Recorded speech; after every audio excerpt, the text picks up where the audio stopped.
শিরক মানে হচ্ছে আল্লাহর একত্ববাদের সাথে অংশীদার সাব্যস্ত করা। মনে রাখবেন, তার কম 1 নাম্বার কি অপরাধ করত? শিরক করত। 2 নাম্বার কুফর, শিরকের সাথে সাথে তারা কুফরি করত, আল্লাহ রাব্বুল আলামিন অনুগ্রহগুলোকে, নেয়ামতগুলোকে অস্বীকার করত। 3 নাম্বার, এই দুটোর পাশাপাশি ওদের অপরাধ ছিল যে তারা মাপে কম দিত। কি করত? মাপে কম দিত। 3 নাম্বার। 4 নাম্বার, ওরা অন্যের সম্পদ, মানুষের সম্পদ অন্যায়ভাবে 2 নাম্বারই করে লুটে পুটে খাইত। এই 4টা ছিল ওদের মেজর অপরাধ। কয়টা অপরাধ? এই 4টা মারাত্মক মেজর অপরাধ।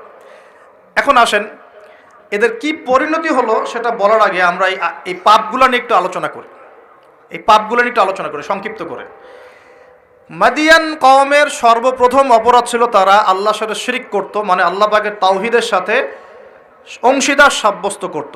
এখন এই শিরকটা কিন্তু প্রত্যেক যুগেই নবীদের সময় হয়েছে, এবং আমাদের নবী মুহাম্মদ সাল্লাল্লাহু আলাইহি ওয়াসাল্লাম তার জামানাতেও কিন্তু আবু জেহেল, আবু লাহাব, উতবা, সায়বা এরা কিন্তু শিরক করেছে। এখন এই শিরকটাকে নবী সাল্লাল্লাহু আলাইহি ওয়াসাল্লাম খুব সহজ করে ভাগ করে দিয়ে গেছেন।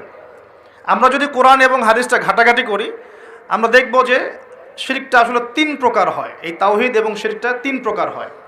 একটা হলো একত্ববাদ, যেমন 3 প্রকার হয়, শিরকও 3 প্রকার হয়।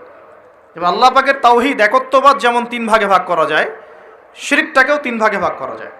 এবং তাওহীদকে আমরা ভাগ করি একভাবে, তাওহীদে রুবুবিয়ত, তাওহীদে উলুহিয়ত এবং তাওহীদে আসমা ওয়া সিফাত। এই 3 ভাগে আমরা ভাগ করি। ঠিক একইভাবে শিরকটাও 3 ভাগে হয়। একটা হচ্ছে আশিরকু ফিল আকীদা, বিশ্বাসের মধ্যে শিরক; আশিরকু ফিল আমাল, কাজের মধ্যে শিরক; আশিরকু ফিল লিসান আও আশিরকু বিল কওল, শিরক হচ্ছে আপনার কথার মধ্যে অথবা জবানের মধ্যে, মানে ভাষাগত শিরক, কর্মগত শিরক এবং আকীদাগত শিরক। আমি কি বুঝতে পারছি? এই 3টা সহজ করে দিলাম। শিরক এরকম 3 ভাগে ভাগ করা যায়।